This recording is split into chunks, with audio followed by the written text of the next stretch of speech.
Hello everybody and welcome to Chapter 6 of the Python 3.4 tutorial series. In this video we're going to be talking about the for loop. Now the for loop is used for many of the same exact tasks as the while loop. Generally you might see the while loop being used more for what I would call finite tasks, although we saw that the while loop is very popular for the infinite loop task. But generally you have a very structured amount in mind when you use the while loop. And the for loop is used for tasks that might have variable time frames or uncertain time frames that you don't know at the time of your program. Now that said, the for loop and the while loop can almost always be interchanged as far as the actual task that they complete. Now personally, I prefer the for loop in most situations, but a lot of times it's going to come down to personal preference, so it's important to know both, and I do use both. So with that, let's go ahead and get started. So let's say for a for loop, for example, generally a for loop is often used with a list. So we're going to make an example list, and we're going to call it example list.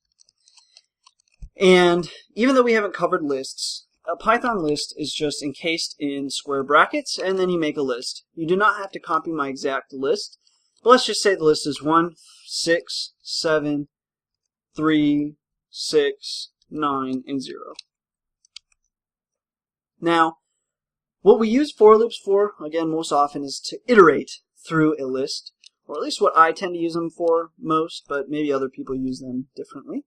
Now we can say for x in example list, colon, enter, and here we have the block of code that will go underneath our for loop and the automatic standards that come with Python. So for x in example list, and for now, let's just print x.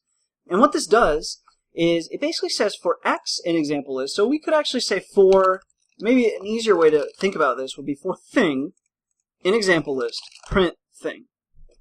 Okay, so it's going to print 1673690. Okay, so let's save and run that. And sure enough, it prints out 1673690, just as we expected. Now, even though people tend to use for loops mostly to iterate through lists like this, you can also use a for loop as a very quick way to make a counter. So if you recall, our while loop required us to say x equals 1, then while x is less than 100 or whatever, do blah, blah, blah, blah, blah. That actually kind of was a lot of lines to add, and maybe you didn't want to do that much. So another thing that you can do with Python 3, and really any version of Python with the for loop, is for x in range, and then we can say 1 to 11 print x. So we're still going to do this first for loop, but just forget about that and look at the second loop's printout. So that would be here. 1, 2, 3, 4, 5, 6, 7, 8, 9, 10. So basically 1 to 10. And what range is doing is range generates a list, numbers 1 through the end of the list. And what it's going to do is it's going to start at this number and go up to this number, but not actually hit this number. Hence why we only got to 10, not 11.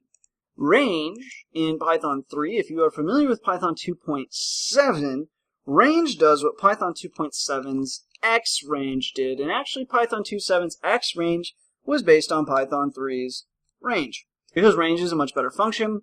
And what we've actually created here is a generator, and if we wanted to, we could generate this list and do this, and we're not actually going to let it finish this entire iteration, but I'm just going to show it as an example how quickly it begins to print those numbers. You saw how fast these numbers got generated.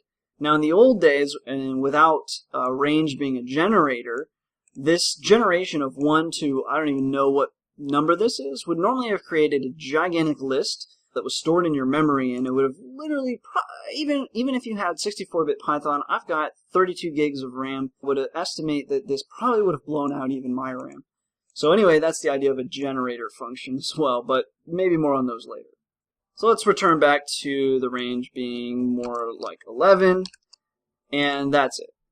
So that's going to conclude the for loop with Python 3. The next chapter is going to be concerning the if statement. So stay tuned for that.